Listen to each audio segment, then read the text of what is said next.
Ito po ay isa lamang sa mga nakita natin. At ito naman ay nabalita na rin po. Ito ay patungkol sa nangyari, naganap sa Davao City, kung saan may mga, hindi ko na po babanggitin kung saan eskwelahan. Dito po ay mga estudyante mismo, Nice. may mga sinasabi habang nandoon ang Pangulo. Mahirap banggitin yung mga words. Hindi katanggap-tanggap. Nais po nating sabihin sa ating mga guro, napakalaki po ng inyong mga katungkulan para sa paghubog ng magandang kaugalian, magandang asal or magandang attitude sa ating mga kabataan. At sa ACT Teachers Party List, hindi po ito paninisi. Sana ilagay po natin sa tamang konteksto ang aking sinabi. Good morning, Yusek. I would like to get your statement lang po on yesterday's comment po of the Alliance of Concerned Teachers saying that your statement yesterday regarding the Ateneo de Zamboanga incident to teachers was reckless and insulting daw po. Ano pong reaction niyo po dun? Okay, gusto lang po natin ipaliwanag at mukhang nagkakaroon po ng misconception, misinterpretation, misunderstanding sa ating nabanggit kahapon. Unang-una ay wala Yes. po tayong sinisisi ng mga guro. Ito ay pagpapaalala sa ating mga kagalang-galang na mga guro kung ano po ang kanilang malaking role bilang tagahubog ng magandang kaugalian, lalong-lalo na sa mga kabataan. Ang ating pong sinabi ay ito po. Dapat na ang mga kabataan natin ay naggagabayan. Hindi lamang ng kanilang mga magulang, kundi sa kanila mismong paaralan. Tama naman po yun. At wala itong pagsisinungaling. At ito rin po ang ating nabanggit. Minsan na pong nakita, mismo ang ibang guro ay lumalabag sa itong klase ng moralidad. Sila minsan ay nagtuturo sa kanilang mga estudyante kung paano maging walang modo, lalong-lalo na sa mga nakakatanda o sa ibang tao.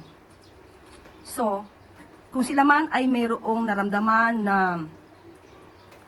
galit dahil sa ating tinuran, muli, gusto lang natin ipakita dahil baka hindi alam ng ating mga guro yung ibang nangyayari sa mga ginagawa ng ibang guro.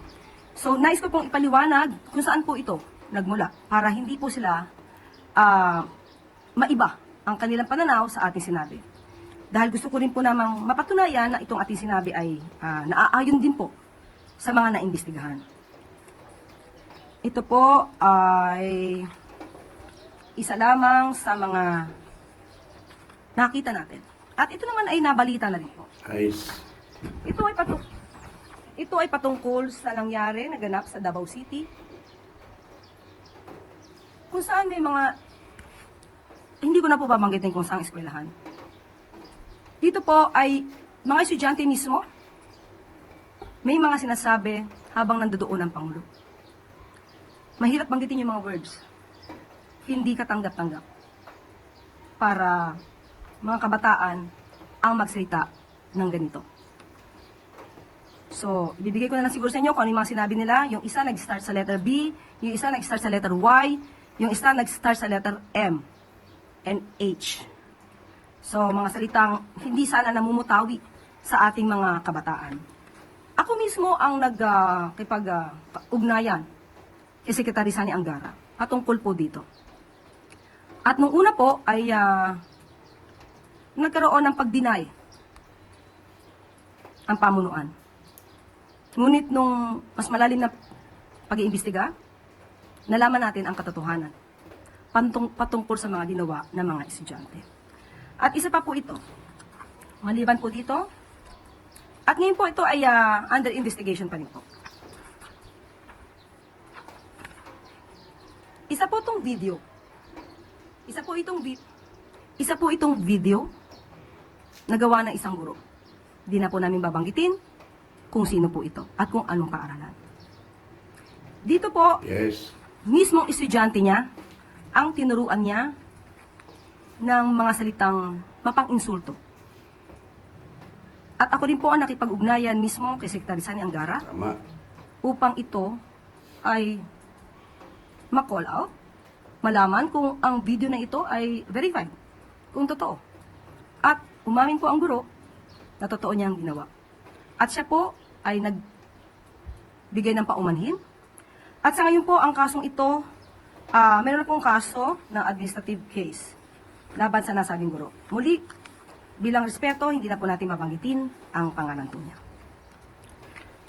At dahil po dyan, sa pangyaring yan, ay naglabas po ng reminder on responsible use of social media by all DepEd personnel. Ito po ay nilabas noong August 11, 2026 ng DepEd mismo. Kung saan sinasabi, this office has received reports of social media posts involving teachers and other school personnel that professionalism expected of DepEd personnel. So may mga lumabag po Yes. sa mga tamang kaugalian na nakikita ng kanila mismo mga estudyante.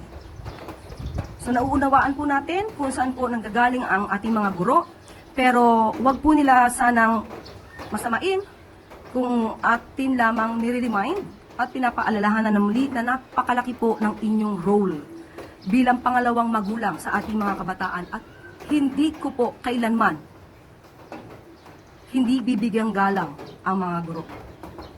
Dahil ang aking ina, hindi pa po ako pinapanganak, ay isang public school teacher sa Malolos, Marcelo H. Del Pilar High School. Hanggang siya ay namayapa, nanatili po siyang guro. So muli, nais lamang po nating ipakita sa mga guro na hindi po kayo lahat, hindi po kayo sinisisi. Ito ay pagpapaalala. At sa mga ganito po, kung meron po kayo nakikita mga inyong mga kasamahan na maaaring lumalabag sa alintuntunin para sa mas magandang pagtuturo sa ating mga kabataan, ay kayo na po rin ang tumulong sa ating pamahalaan.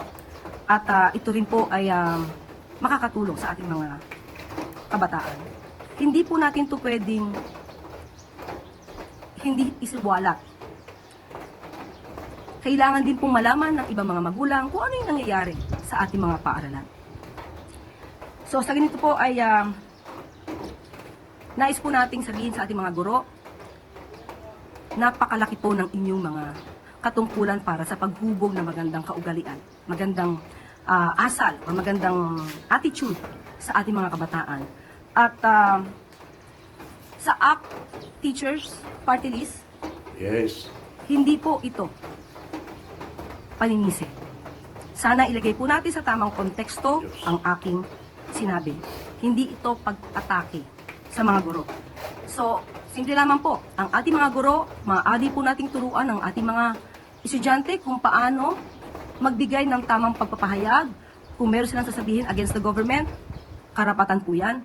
Pero iba po ang pagtuturo ng freedom of expression at iba rin po ang pagtuturo kung paano ito isasagawa nang walang pang-iinsulto at walang pakita ng maling pag-uugali. So kahit sino po ang ating maging presidente, ito pong araling ito ay dapat na manatili sa atin. So siguro tanungin na lang po natin ang ACT Party or ACT Teachers Party List. Sa ganitong naipakita natin na nangyari na mga paglabag ng ibang mga guro, hindi po lahat di ko never kung sinabi na lahat. Ano po ba kaya ang nagawa nila para mas maiangat natin ang tamang kaugalian sa ating mga kabataan? Tingnan po natin kung nakondena ba nila itong mga isang teacher, yung ibang mga teachers na nagsagawa ng ganitong pagtuturo ng maling asal sa ating mga estudyante. So muli, ang mga teachers po, iginagalang po natin yan. Malamang ay nagkaroon lamang po ng misinterpretation dahil yung nagpalabas ng opinion ay malino po agad. Na sinabi na sinisisi po natin ang mga guro. Hindi po kailanman natin sisisihin ang mga guro.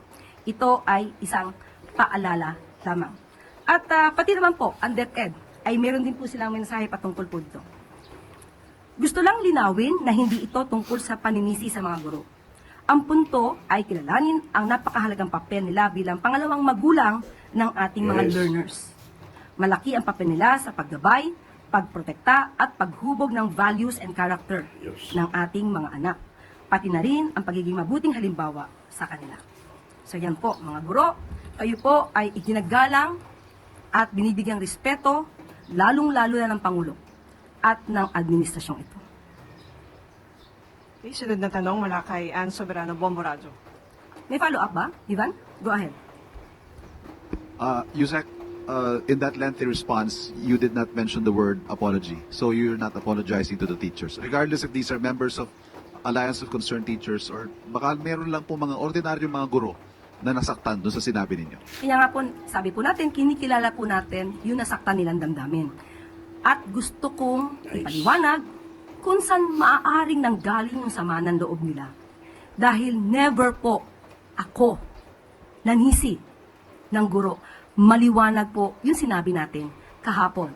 So sa mga nagdaramdam, ito po ang maliwanag na, ito po ang aking ipinaliwanag sa inyo para po maibsan yung inyong sama ng loob kung meron man po. Kasi dapat ilagay lang po natin sa tamang konteksto yung nangyari. So no apologies, Yusek.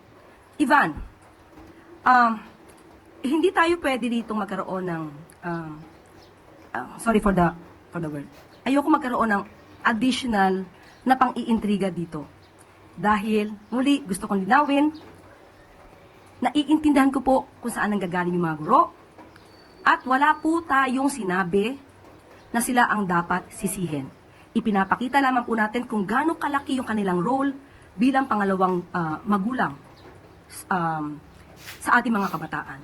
So ngayon, ipinakita ko kung bakit, yun yung nasabi natin, dahil totoo naman na mayroong mga guro na hindi nagsilbing maganda or modelo sa ating mga kabataan. Kaya hinihimo ko po ang ating mga kagalang-galang na guro na magtulong-tulungan po tayo. Kung meron din po kayo nakikita mga ganitong klase mga nangyayari sa kapwa nyo guro, paalalahanan po natin na kayo po ay tinitingala. Tinitingala bilang tagapagturo ng magandang kaugalian sa ating mga kabataan. Sorry, Yusek, I did not mean to create intrigue, pang-iintriga as you might be implying. Ang sa isip ko lang ho kasi ngayon, what if after listening to your explanation, yung mga guro na nasaktan, ganun pa rin po ang kanilang pakiramdam?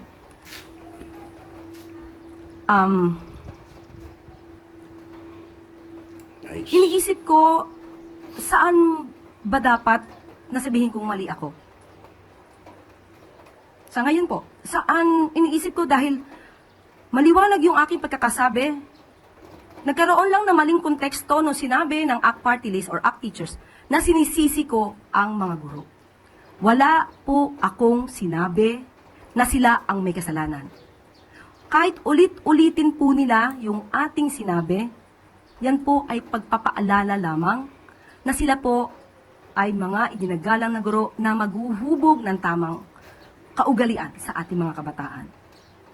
So, siguro po ang dapat na magbigay ng paumanhin ay yung bigay ng maling konteksto sa ating sinabi. Dahil maraming nagsasabi na walang guro na nagturo ng mali. Ipinakita ko po sa inyo ngayon ang mga guro na nagkaroon ng pagkakamali at yan din ang ayaw nating pamarisan pa ng iba pa nating mga kababayan.